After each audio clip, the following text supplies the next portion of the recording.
Good afternoon ulit, class. You have a new classmate, Jayron. Magandang hapon sa inyong lahat. Hi, Jayron! Welcome sa class! Hello, Jayron. Buti nandito ka na. Jayron, may mga friends ka na ba dito sa mga classmates mo? Opo, ma'am. Sina Ninya at Margaret Ann po. Okay. That's good. Lanya, ang bilis naman niyang sumagot. Oo nga eh, agad-agad. Okay, class, tahimik na. Simulan natin yung activity. Sinend ko sa GC yung activity ninyo. Sagutan niyo yung worksheet. Tapos na ba lahat sumagot? Opo, ma'am. Okay. Sinong pwedeng sumagot sa number 1? Hindi po ako, Hindi ma'am. po ako sigurado. Sige, sino ba? Jayron. Sa tingin ko po, B ang sagot, ma'am. Hindi yan ang sagot. Ay nako, class, maging magalang naman kayo. Classmate niyo din si Jayron. Guys, tignan niyo tong clip na na-record ko kanina. Wait! Send mo sa group chat! Si Jayron yan. Yung mali yung sagot. Nakakahiya naman yan. Gawan natin ng meme yan. Sandali, gagawa na ako. When you think you know the answer, but you don't. Kawawa naman si Jayron. Grabe naman yan. Guys, share niyo pa! Ang dami ng reaction nito! Ipopost ko to sa story Grabe, ang ko. dami May ng nagsabi comments. pa ng worst answer of the year. Tawang-tawa ako. Right? Te, tignan mo. May pang-meme pa tayo. Trending na si Jayron sa class May natin. magtag nga sa kanya.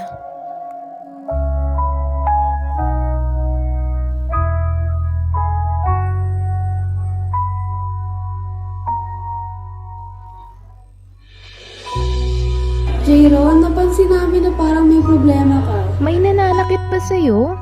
Ayos lang ako. Huwag na kayong mag-alala. Hindi ka mukhang okay.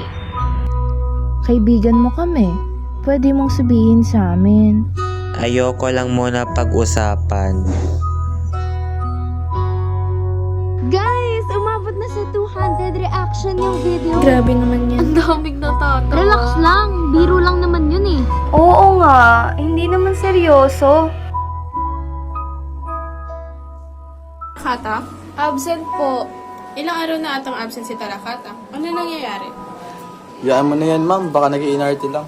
Kaya nga, napaka-sensitive din kasi, lol. Kaya ba hindi pumapasok si Tarakata dahil ganyan niyo siya kausapin? Para sa Villanueva, kinakausap niyo ba kaibigan niya? Bakit hindi ata kayo nagsasabi sa akin? Actually, ma'am, kaya po absent si Jayron kasi po binubuli nila si Jayron. Dahil daw po autistic siya. Pinagsabihan naman po namin sila, ma'am eh. Pero pati kami inaaway nila. Bro, joke yun. Kasalanan ba namin di siya marunong mag-take ng joke? Kaya pala hindi pumapasok eh. Alam niyo ba na dahil sa bullying, madalas nagagaling ito sa insecurity, galit o problema?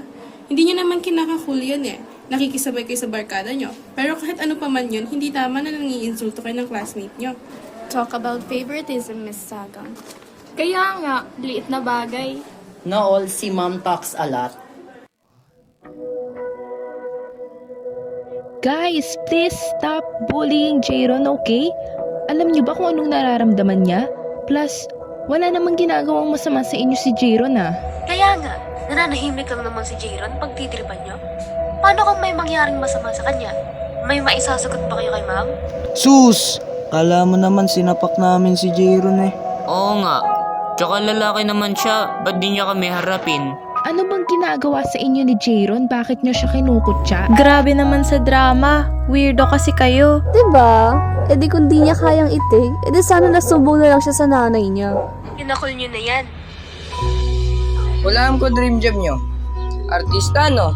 Dadrama nyo kasi. Guys, parang ang harsh naman natin. Nako Faye, try mo silang ipagtanggol at ipaparanas ko rin sa'yo yung harsh. Lah, damay pa ako ah. Okay lang yan, wala naman yan dito eh. Hindi ata nagchat-chat si Jayron. Kahit sa GC natin, ano naman kaya nangyari sa kanya?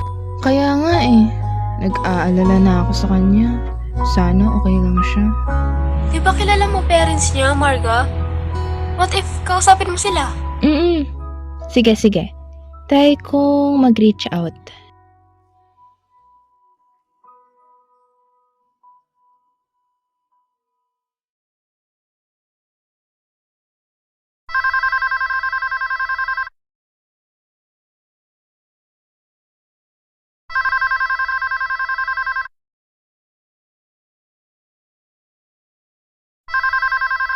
Hello?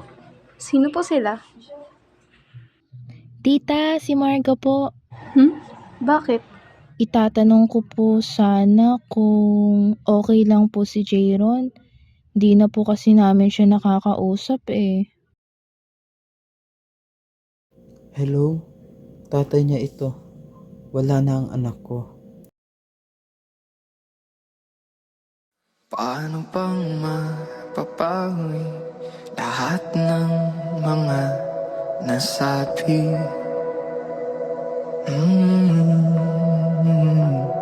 Di naman inakalang ika'y maaaring mawala nang walang babala. Sa isang iglap, nagbago ang lahat. Hindi ko pa kaya na iyong maiwan. Ikaw ang kumpas pag naliligaw. Ikaw ang kulay sa langit na bukaw. Sa bawat bagyo na dumadayo, ikaw ang kanlungan na kailangan ko. Kahit nung di mo alam, ilang beses mo ako niligtas. Ikaw ang hantungan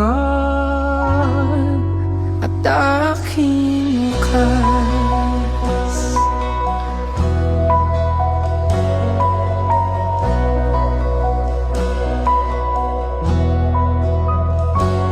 Paano maniniwala kung ikaw naman ay lilisan?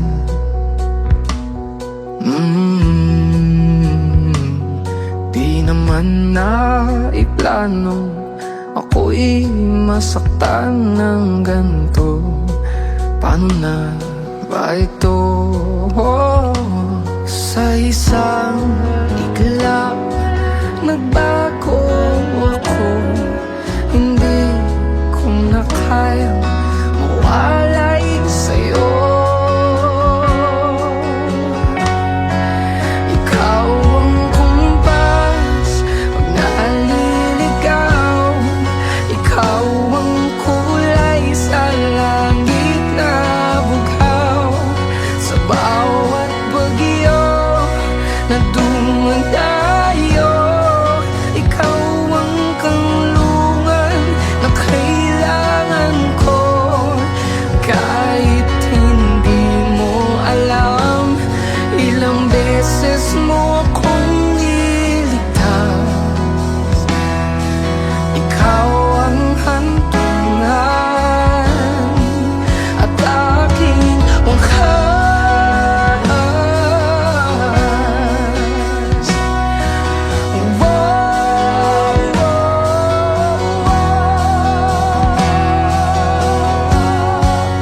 Ikaw yung kumpas na naliligaw. Naging kulay ka sa langit na bukaw. Sa bawat bagyo na dumayo, ikaw yung kanlungan na nahanap ko. At nung kala ko'y ubos na, ikaw ang naging pahinga.